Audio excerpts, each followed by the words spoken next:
Well, greetings. Trying to start off with something new other than welcome or hello church.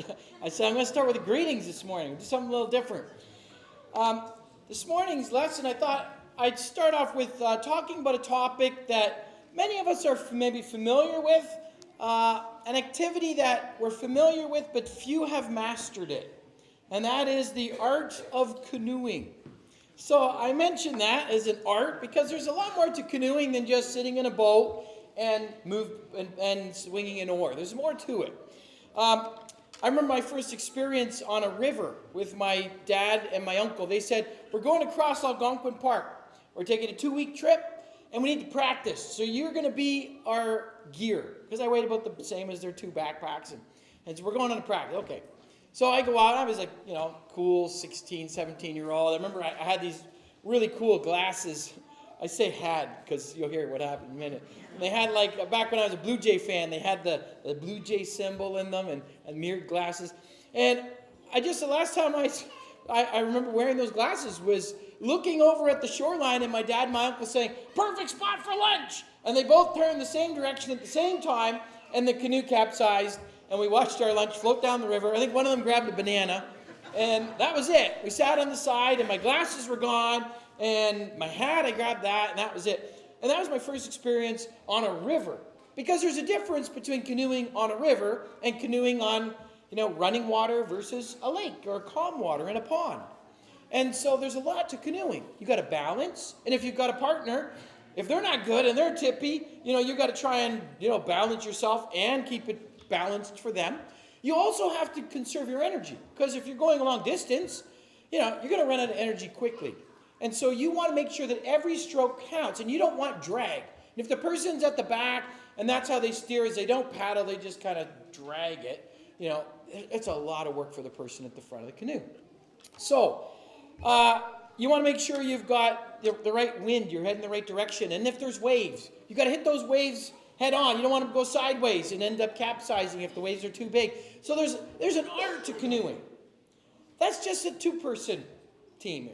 What about the 8-person team that races? The canoers that race. You ever see those long canoes, 8 people, and they have different, each of those positions, there's different roles for them. I didn't know that. And they have different, different names for the different positions, and some of them have a more difficult challenge than the others. I'm like, well, there's 8 of you. You're all sitting in a row. You should just all paddle. I mean, it just seems simple, but it's not. They practice and practice for months and thousands of kilometers on the water before they enter into a race. And there's a captain, a coxswain they're called. And they sit there and they got to make sure that everyone's in sync, that they're giving it their all, that the wind is going the right direction, that they're distanced properly and the direction. They have a big role themselves.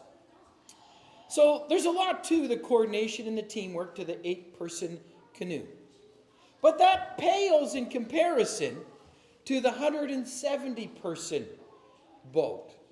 Are you familiar with those? If you're familiar with what's called a trireme. Now this is what there's a trireme. The Greeks, the Athenians, they were known for the triremes. As a matter of fact, this boat changed the course of history. When the Persians were coming in, it's the Athenians on the waterways who used these boats to rule and to conquer and to essentially help win the war. And so the trireme is 170 oarsmen, 85 per side, 3 levels, 3 levels.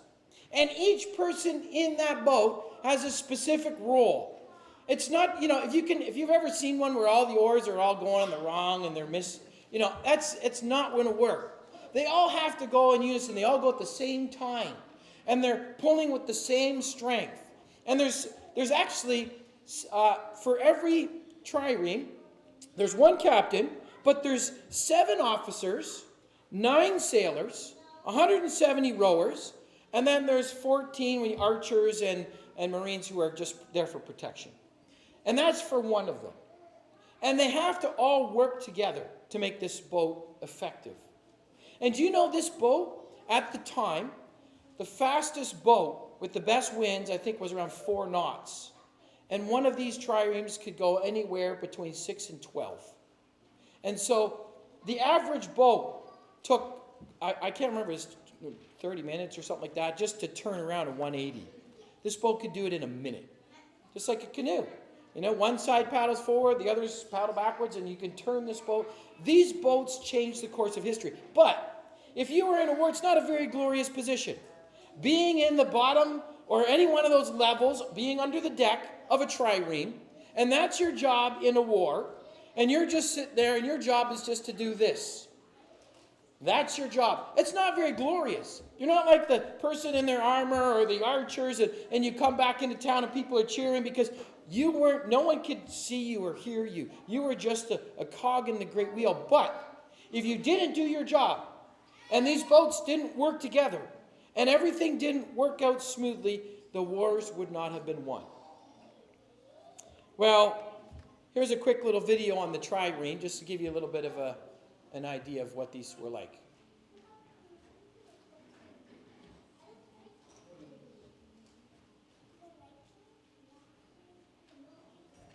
Might need audio.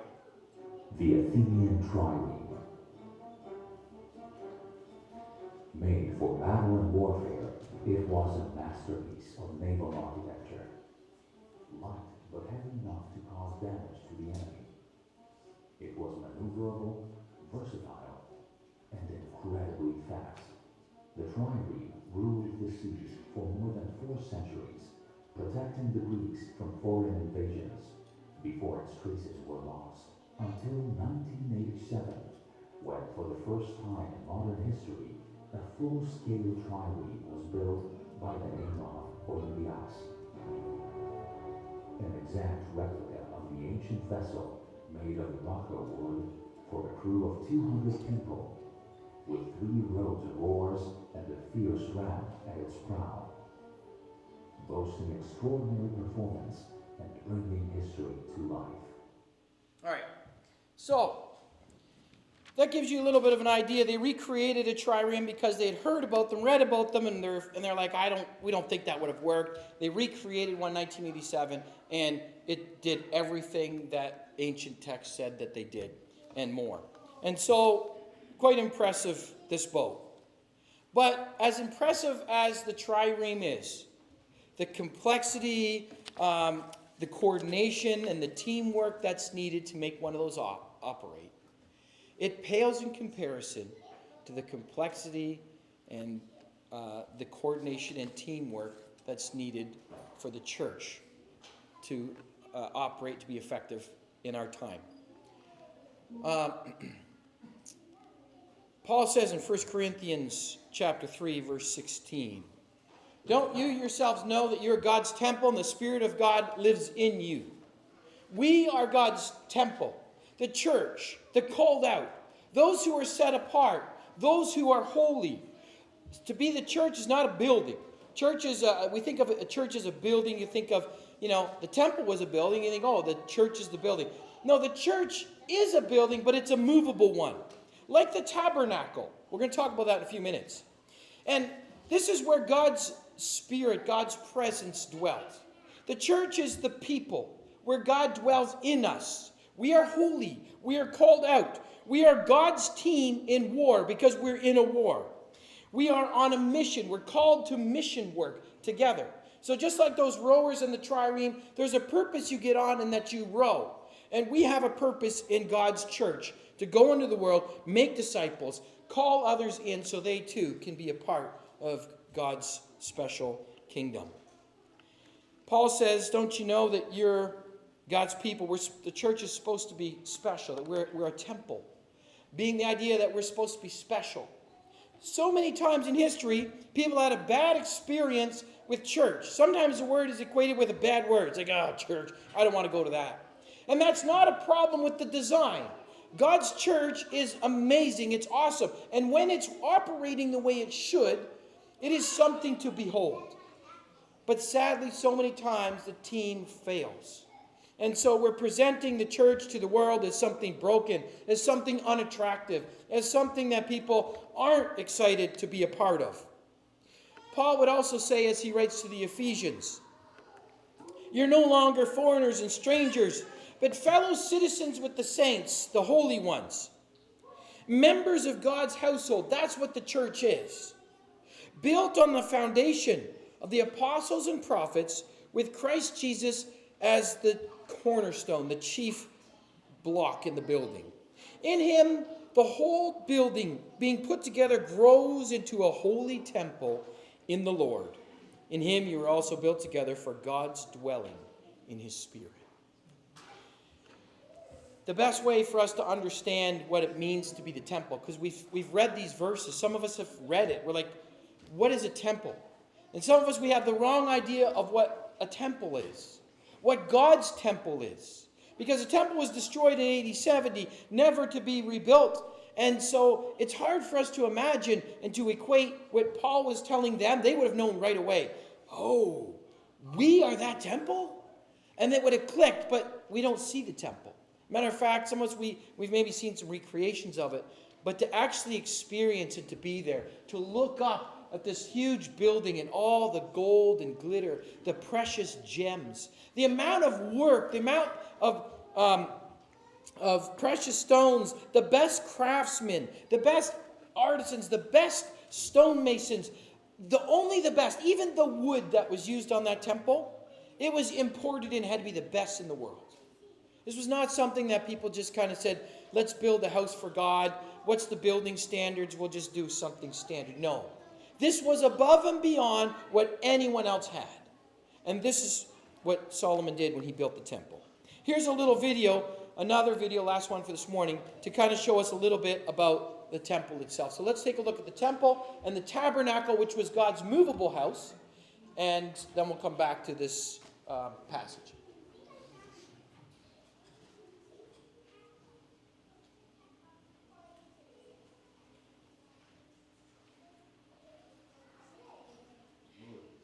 Because of the many similarities between the tabernacle and the Garden of Eden, many scholars believe that the Garden of Eden was the prototype for the tabernacle, and thus later temples.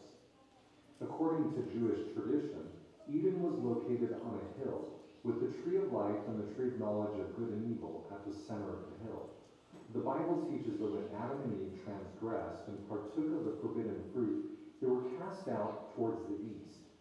Cherubim and a flaming sword were then placed at the east entrance to prevent them from partaking of the tree of life, as they would then live forever in their sin. In order to return back into the presence of God, Israel had to symbolically retrace the steps of Adam and Eve, passing the cherubim and re-entering the garden in a westward direction. The tabernacle was set up in the same east to west progression, seeming to replicate the Garden of Eden. The tabernacle was divided into three main courts: the outer court, the holy place, and the Holy of Holies. The outer court represented the fallen world, while the inner courts represented a more sacred and holier way of life. In essence, as the priest, who represented all of Israel, progressed through the tabernacle, or temple, he left the world to enter a more holy state, and then was enabled to re-enter the presence of the Lord, passing the angels, or cherubim, who were embroidered on the veil. Solomon's temple replicated the same three-level progression, doubling the floor plan size of the tabernacle sanctuary for the temple structure. Okay, that's good. So you get a bit of an idea of what the temple looked like. The temple was built by Solomon. It wasn't just something simply put together. As a matter of fact, David was in his palace, and he looked out at the tabernacle, the movable shelter of God, the movable house of God. That's where God's people would meet him when they were in the wilderness after they came out of Egypt. They met God at the tabernacle, where the sacrifices were done. God asked for the tabernacle. David one day is in his palace. He's looking out and he sees the tabernacle. He says, God, how can I live in this marvelous palace and you have this little tabernacle? I will build a palace for you, a temple for you. God said, no, your son will do that. And so Solomon, when he became king, embarked on this journey to build this wonderful temple, which was destroyed and rebuilt. And years later, King Herod spent 40 years rebuilding and building upon the temple. And so in Jesus' day, there was this temple that had years and years of work put into it something to behold, something marvelous. Not quite as marvelous as the temple that Solomon had made in all of its splendor, but still something to behold. And so, when we read about the temple, and there's a Solomon's temple, and you can imagine how much gold and precious stems and marble, just an amazing thing. And so when Paul writes that we are God's temple, that God's Spirit dwells in us, it's not a matter of us coming to the temple to come back to God, but God says He comes and dwells in us. And that we are to shine. We are to be attractive. We are to show the world that God embodies us, that God is pleased with us, that we are the holy ones, that God has made holy. Not because we are worthy, because we're perfect, but because of what God was willing to do through Jesus. And so the temple was meant to shine, to be attractive, to impress and inspire. And sadly, as the church, so many times we fail to do this. But the church has that potential. Because that's what we are. We are the temple of God. We are not dead. Where 2 or 3 are gathered, there I am also, Jesus says. Jesus is present. God will work through us. And we need to remember that we're not just here as a part of a boring service we do traditionally every week. That this is something who we are. This is alive. God's Spirit is working through us. And the temple doesn't just end after a 1-hour meeting once a week. That as members of the temple, the bricks, we go out and we go into the world and we bring others in. So when we collectively come together, so to speak, we worship Him in unity, but we also work together in unity as a temple. Jesus says, if anyone loves me, he'll keep my word. My Father will love him, and we will come and make our home in him. We'll make our home in them. That God is willing to come and reside in us. He has made us holy. He has made us worthy. And so as a part, as a brick, as a member of the church, you are a brick in the temple. And each of those bricks, they're going to support the structure a little differently. Each of us is a member of the body. We have a different function, a different role. We are like rowers on the trireme, or maybe officers on the trireme, or maybe captains on the trireme, or sailors. We have a role as a part of the church. And so we need to recognize our role. Look for our gift. Ask ourselves what it means to be a part of the temple. Sadly, so many of us, we spend more time, invest more time in our own homes, or in our own bodies, our own health, our own money, our own work, our own education, our own looks. We spend more time, we invest more time in that, and we're not as concerned about investing time in Jesus' temple, in his church. Jesus said, John 6:27, don't work for food that spoils, but for food that lasts to eternal life. All those things we spend most of our time on, and you can maybe fun exercise this week, just write out your time and what you spend your time on, and how many of those things are going to last and for how long. And then ask yourself, how much am I investing in the Lord's church, which could be this marvelous, wonderful, amazing, beautiful temple that's displayed for the world if we take it serious and invest. So, not only do we invest in it, we ask ourselves, what's our role? So do you ever wonder, what's my role? How do I know what my gifts are? How do I know if where I fit in? Well, maybe ask God. Open the Word. See what early Christians did, what the early church did. What were some of the gifts mentioned there? Some of them are gifts of hospitality, others gifts of giving. Some had gifts when it came to singing, and everyone has different gifts and abilities. And don't think that because your gift's not the same as someone else, that it's not important. Everyone has a role, and each role is important. Maybe we see in God's Word, but maybe someone tells us, hey, have you ever considered this? Do you know that God uses us? If we go to the world and we're telling the world God loves you, we have a message for you, it's not just, hey, here's a Bible, and then the church is silent. We go and we tell the world because that's how God designed it. God's designed us to work together, encouraging one another, helping each other grow along the path. And if someone says to you, hey, maybe you have a gift in this area, maybe you do. Maybe you should explore that. Maybe you should consider, maybe God's encouraging me to develop a specific gift. And if we do, are we investing in it? You know, when they built the temple, they were invested. They donated to this temple 185 tons of gold, 10,000 gold coins, 375 tons of silver, 675 tons of bronze, 4,000 tons of iron. Whoever had precious stones gave them to the treasury of the Lord's house. And the people rejoiced because of their leader's willingness to give. Everyone was involved. People were willing to invest in the Lord's house in the Old Testament. And now God tells us the church is his house. And our investment doesn't just come, sure it comes from financially, but the investment we give most of is with our abilities and our time. And we give of the Lord's kingdom with our investment. It's not easy, but God will bless us. There's a passage in 1 Timothy chapter 3.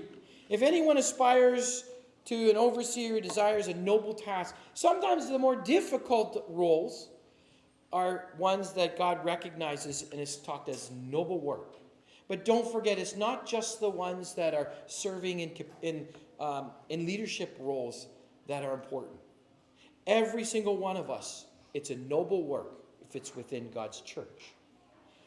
In Ephesians chapter 4, and he gave some to be apostles, some prophets, some evangelists, some pastors and teachers to equip the saints for work of ministry, to build up the body until we reach the unity in faith and in the knowledge of God's Son.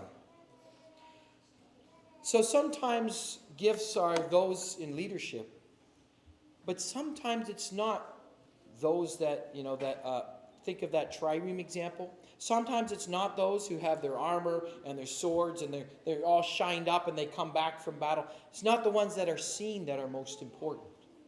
Sometimes it's the ones that are at the bottom of the boat that are unseen that have the most important jobs. And God says that to us in 1 Corinthians chapter 12. He talks about the church, this temple. It's not just a building, it's a body. Jesus is the head. And he says we all work together. And the body is not one, but many. And if the foot should say, I'm not a hand, I don't belong, it's not for that reason any less part of the body. And if the ear should say, because I'm not an eye, I don't belong, it's not for that reason any less part of the body. If the whole body were an eye, where would the hearing be? If the whole body were an ear, where would the sense of smell be? But as it is, God has arranged each one of the parts of the body just as he wanted. And if they were all the same part, where would the body be? As it is, there are many parts, but one body. The eye cannot say to the hand, I don't need you. Or again, the head cannot say to the feet, I don't need you. On the contrary, those parts of the body that are weaker are indispensable. And then he goes on to say, God has put the body together, giving greater honor to the less honorable. God notices those things that are happening in the background. And if you think, my role's not that important, I'm not doing something people notice, I just come in once a week and, I make sure that the toilets are working. Every role is important. Or all I can do, I can't leave my house, I'm just able to pray. No, that's not important. Do not underestimate the importance of each role in the body. The hand, and by the way, we're not always going to appreciate the roles we have. And your roles might change. So you might have a gift in one area. You need to be willing to accept that gift might change. And you might grow and develop a different gift. All teachers, they don't start off, as you're a young person and you're a gifted teacher. Sometimes that takes time. The gift of teaching might come later in life. And for the soldiers, or we recognize that in sports, you're really, healthy or good athlete. Later in life, you've lost those abilities. Maybe there's gifts that we've had in the church. We have to accept that maybe those are changing. And if that's what's going to be best for the Lord's temple to shine is for us to step back and do something different, then may God be glorified. May we be willing to do that. And it won't always be easy. The hand that has to open the hot handle on that house that's on fire, and that hand doesn't like it, but it's got to turn the doorknob to get in and rescue the people from that flaming house. That's a hard job for that hand. And that hand doesn't want to do it. But that hand is critical to getting that door open. Or those feet that have to walk across the thorns to rescue the sheep that's stuck in the thorn bush. No one wants to be those feet that have to tackle the hardest part. But someone has to do it to rescue the sheep. Are we willing? May God help us have an attitude of willingness. As long as we're part of the body, may God help us to see what an honor it is just to be a part of the family, to be a part of the temple. Whether you're the piece of wood at the back room that no one sees, or you're the gold right at the front that shines, that welcomes everyone in. That's not important what you do. What's important is that God is with you and that you're able to be a part of God's work. It takes a humble attitude and open eyes to recognize this. There was a company picnic, two rival companies, and the host company said, you know what, we're going to have this picnic and we're going to invite the other company with us and we're going to have a boat race. And so they got these big boats, these 8-person boats that they race with that I was talking about earlier. And they said, let's have a fun little race. And so they built it up, they had a picnic and a little, they had a great time. And then all the focus was on this race. And when they set out and the race started, the host company lost by badly, 11 lengths. It was just terrible. And so the boss said, okay, we got to get a committee. If we're ever going to do this again, this was so embarrassing. We got to figure this out. So the committee meets and they investigate what happened. And they came up with this, and they came back with this report. Well, the rival company were being unfair. They had 8 people rowing with one coxswain who was, giving the commands and shouting the beat. But we had one person rowing with 8 coxswains. And so, that wasn't really fair what they did. And so the boss said, you're right.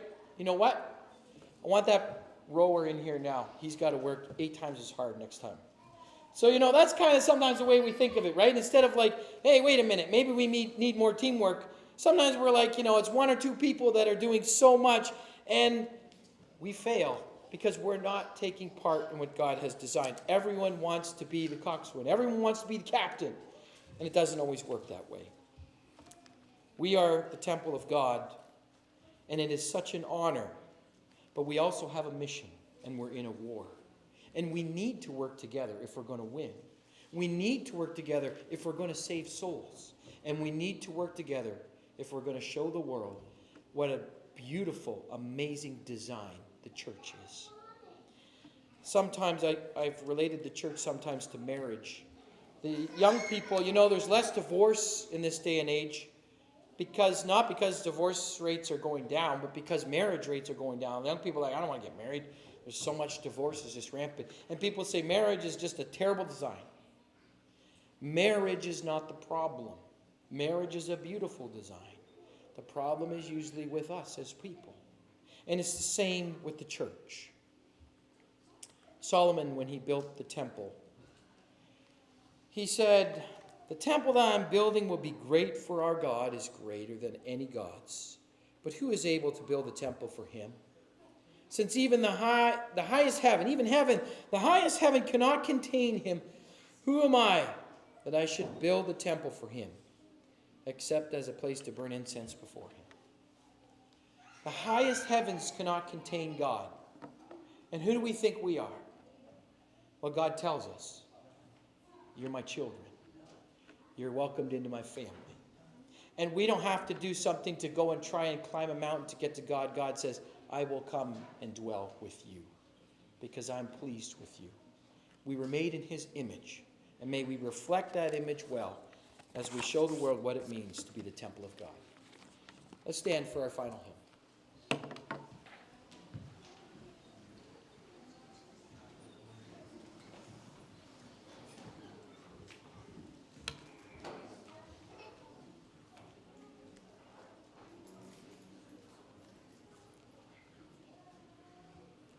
Come we that love the Lord, and let our joys be known.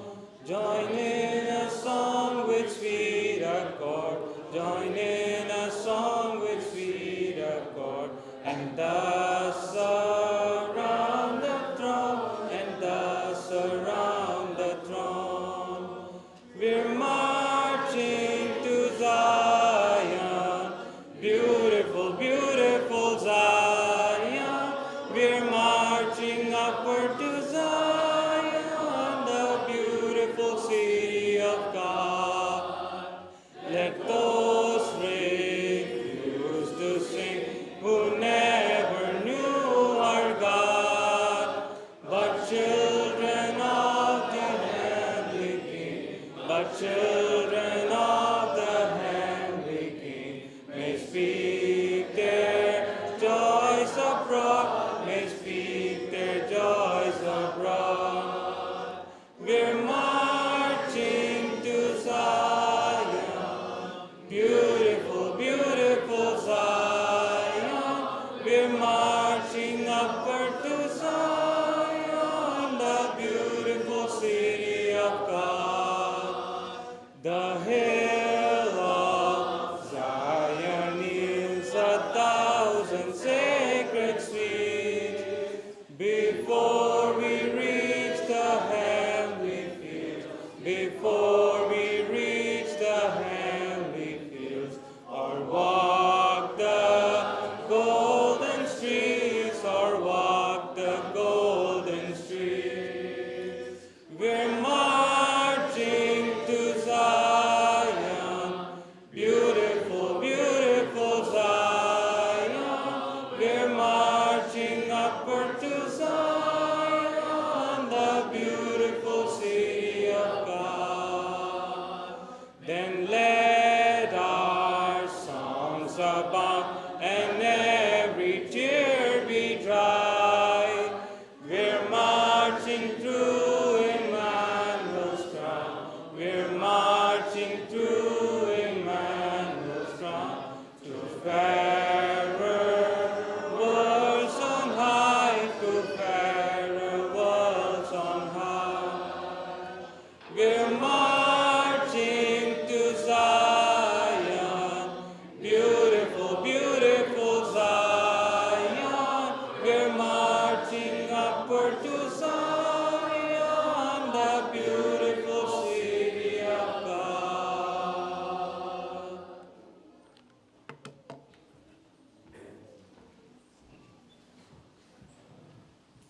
Let's pray together.